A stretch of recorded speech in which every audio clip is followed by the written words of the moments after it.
हर चीज का सबके पास विजिटर्स रजिस्टर होता है, सब रिकॉर्ड होता है, कौन कितने बजे आया, किससे मिला, होता ही है।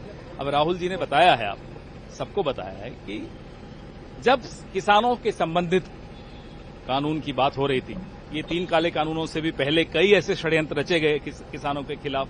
भूमि अधिग्रहण था एक, फिर एपीएमसी का मॉडल बिल था जिस पर ये लोग बड़े परेशान थे कि भाई होना चाहिए, हम विरोध कर रहे थे। तो इसी दौरान अरुण जेटली जी ने जाकर, उन्होंने अपनी तरफ से तो धमकी नहीं दी, जाहिर सी बात है, धमकी तो ऊपर से आई, वो तो सिर्फ स्वर्गीय अरुण जेटली जी तो कन्वे कर रहे थे। तो ये बात आज सबके सामने आई है।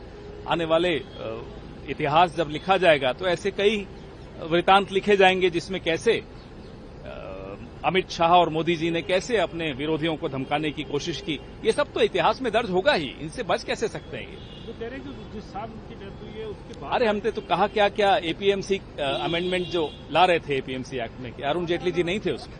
जब भूमि अधिग्रहण आ रहा था कि अरुण जेटली नहीं थे उसमें, सबसे आगे थे। मैं आपको न्यूज आइटम भी दिखाता हूं जब अरुण जेटली जी मिलने गए थे उनसे, नवंबर 2015, जनवरी 2018, 22 जनवरी 2018, ऐसे सब तारीख सबके पास है। ये अच्छा है, बीजेपी वालों को उछलने दो, बात सबके सामने और फैला। हमारी प्रचार ही बीजेपी करती है, हमें तो इस बात की बड़ी खुशी होती है। करने दीजिए। आखिरी सवाल सर, जो ये कहा जा रहा है कि दिवंगत नेता के लिए इस तरीके की बात उनके सम्मान और असम्मान की नहीं है, वो तो सिर्फ एक मैसेंजर थे। मैसेज किसका था? मोदी जी और अमित शाह का था ना।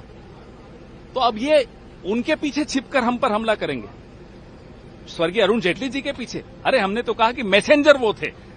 मुद्दा यह है कि मैसेज क्या था और मैसेज किसका था? मैसेज था धमकी का, और मैसेज देने वाले लोग थे अमित शाह और नरेंद्र मोदी। एसआईआर के इशू पे अब आप क्या कहेंगे? कल राहुल जी ने जो बाल स्टेटमेंट दिया कि एक बड़ा एटम बॉम्ब है, इतनी जानकारी आने दीजिए ना, अभी 2-4 दिन रुकिए ना। इलेक्शन कमीशन ने तो ये कह दिया कि सारी, अरे इलेक्शन कमीशन छोड़िए ना, कठपुतलियों की क्या बात करनी। जो कठपुतलियों को नचा रहे हैं हम तो उसकी बात करते हैं।